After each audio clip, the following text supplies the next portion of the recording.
प्रणाम भैया। प्रणाम दीदी। और मेरे YouTube चैनल पे जितने भी गुरु भाई बहन एवं मेरे YouTube फैमिली, आप सभी के चरणों में मैं प्रणाम करती हूँ। मेरा प्रणाम स्वीकार। और स्वागत है मेरे इस चैनल आत्मानुभूति दिल से दिल तक में। और हमारे चैनल में आज उपस्थित है मेरे गुरु भाई भानु भैया। मिलिए मेरे भानु गुरु भाई से। जी सभी को प्रणाम। अपने गुरु महेश्वर शिव एवं साहब दीदी के चरणों में प्रणाम करते हैं, मेरे प्रणाम को स्वीकार करें। और जो भी भाई बहन इस वीडियो के माध्यम से आओ चले शिव की ओर पुस्तक जो देख रही हैं, और बिल्कुल हम लोग तो उतना जानते नहीं दीदी, समझाने वाले सब महादेव और साहब हैं, दीदी माँ है। केवल हम लोग एक साथ मिलकर पुस्तक को पढ़ेंगे और समझाने वाले तो कौन है, साहब समझाएंगे।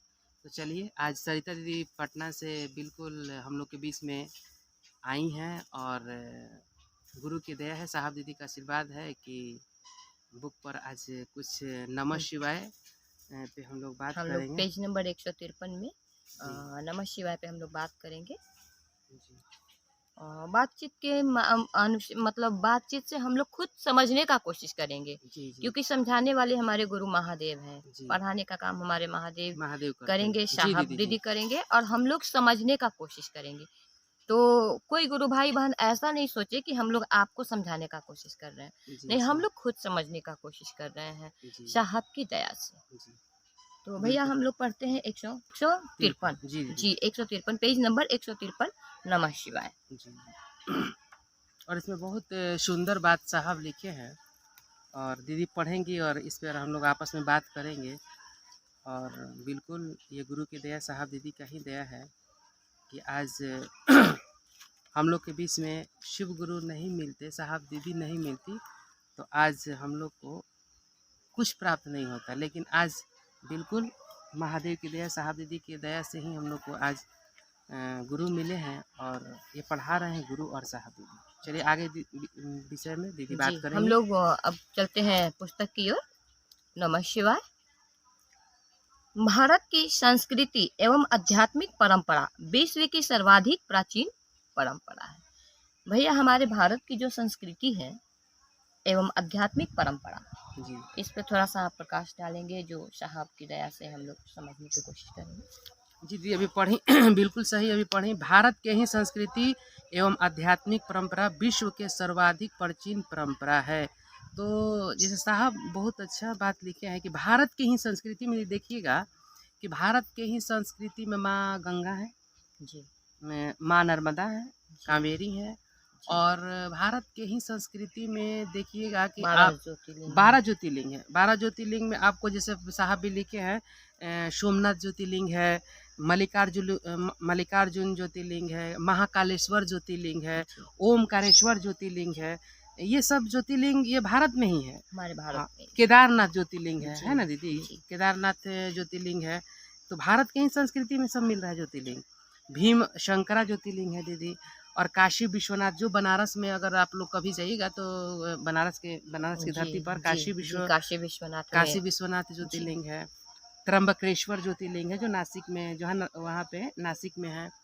बैजनाथ ज्योतिर्लिंग जो झारखंड में स्थित है, और नागेश्वर ज्योतिर्लिंग जो ओखा द्वारिका में है।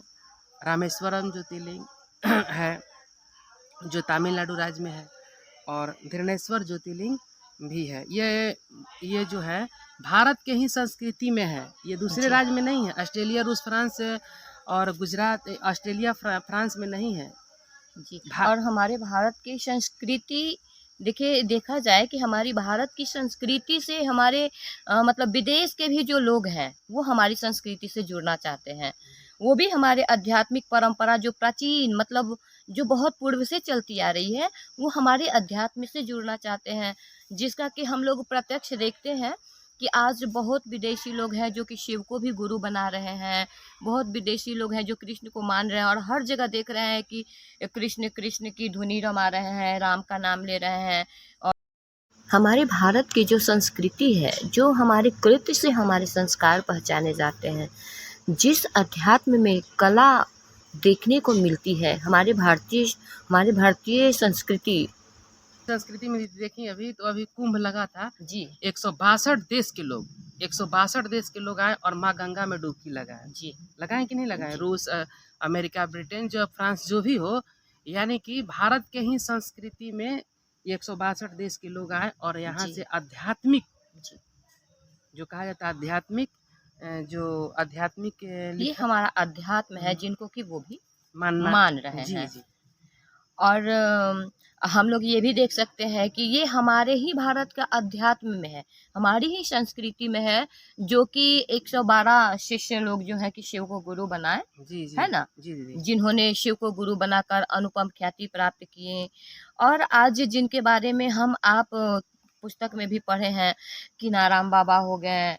और भैया आप इस पे थोड़ा-सा बताएँ मतलब। जी, अभी बहुत बिल्कुल आप सही बात बताई। साहब भी अक्सर बनारस कीनाराम बाबा के समाधि पर जाकर जी, और कीनाराम बाबा से वो मिलते थे साहब। जी, तो कीनाराम बाबा भी भारत से ही आध्यात्मिक शक्ति एवं शिव से आध्यात्मिक शक्ति, जो भी शक्ति लिए भारत, ये महादेव से ही लिए। लिए जी, उनके पास उड़न खटोला भी था, जो वो बैठते थे, कहीं उड़ते थे तो ये महादेव उनको दिए थे। जी, उड़न खटोला पे बैठते थे और किसी दूसरे जगह जाना होता था तो उड़न खटोला पे बैठते थे और जाते थे। एक बार मुजफ्फरपुर की तरफ वो जा रहे थे, तो जा रहे थे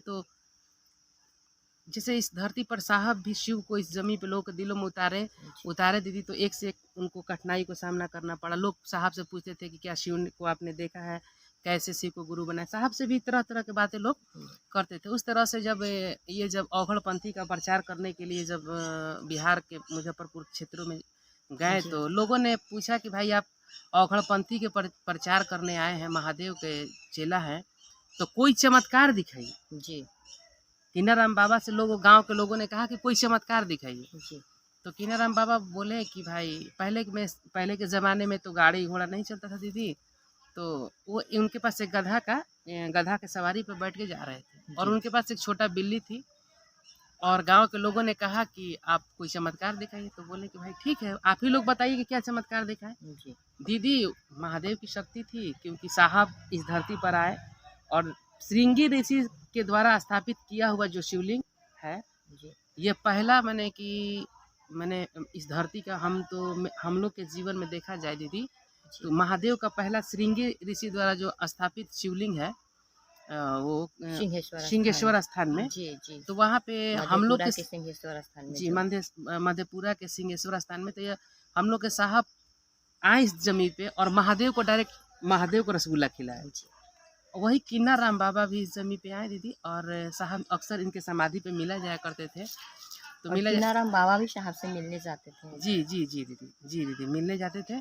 और गुरु की दया ऐसी थी कि वो गांव के लोगों ने उनको रोका मुजफ्फरपुर में, और लोग रोकने के बाद में उनको बोला कि आप कोई चमत्कार दिखाइए। तो बोले क्या चमत्कार दिखाए? तो मरा हुआ हाथी है।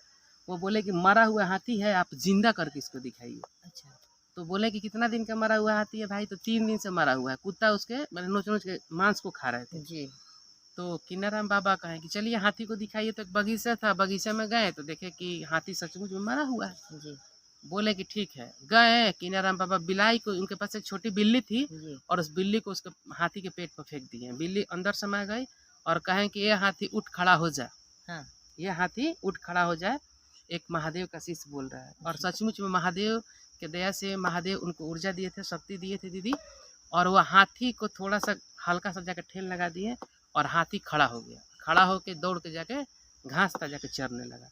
गांव के लोगों ने कहा कि ये बिल्कुल माने चमत्कार हुआ, सचमुच में महादेव आपको शक्ति दिए हैं। जी। तो बिल्कुल ऐसे ऐसे ये आध्यात्मिक शक्ति जो है, ये भारत के ही संस्कृति में आपको ऐसे ऐसे मैंने जी, गुरु को हमारे शक्ति भारत मिला की है, संस्कृति में ही ये गुरु अध्यात्म से की शक्ति मिला है। परंपरा जी पूर्व से चलती आ रही है, जी जी पहले से चलती आ रही है। कि किस बहुत लोगों ने पानी पे चला। मच्छंद्रनाथ जो थे, वो क्या किए, सूर्य के किरण पकड़ के सोना बनाते थे। ये शक्ति महादेव दिए थे डायरेक्ट। दधीची हुए, दुर्वासा ऋषि हुए, ऐसे ऐसे बहुत से ऋषि हुए जो बहुत चमत्कार मैंने अपने जीवन में किए। मतंग ऋषि हुए। आगे है, इस परंपरा में बहुमूल्यवान धरोहर है शिव की अवधारणा। जी दीदी, कुछ इस पर आप बोलिए थोड़ा। इस परंपरा में बहुमूल्यवान होता है जो एकदम बेशकीमती हो, है ना? जी जी तो वो बहुमूल्यवान धरोहर है शिव की अवधारणा। यानी कि जो अभी हम लोगों ने भैया से सुना, शिव के बारे में लोग जो जानते हैं, मानते हैं, शिव को किस तरह से लोग माने, शिव की किस तरह, किस नाम से कहाँ-कहाँ प्रतिष्ठित है। यानी कि शिव को लोग शुरू से जानते आ रहे हैं, क्योंकि शिव ही है जो कि मूल है और जड़ है। भैया थोड़ा इस पे आप बताएँगे? जी दी, इस परंपरा में बहुमूल्यवान धरोहर है शिव की अवधारणा। जी। बिल्कुल सही आपने कहा दीदी। ये गुरु की दया है, इस धरती पर मूल अवधारणा शिव ही है। शिव जी। से ही पूरा ये जगत चल रहा है, सृष्टि चल रहा है।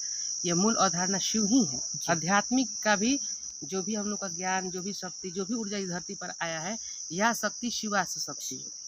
यानी शिव की ही शक्ति इस जमीन पे आया है। शिव चाहे हैं तब पूरा सृष्टि, ब्रह्मांड, धरती, सूरज, चांद सब शिव से ही बना है। शिव चाहे, उन्हीं की इच्छा से सारा जगत चल रहा है। हम और आपका भी सांस भी चल रहा है तो उन्हीं के उन्हीं सदे। की इच्छा से चल रही है। इसलिए मूल धरोहर है शिव ही।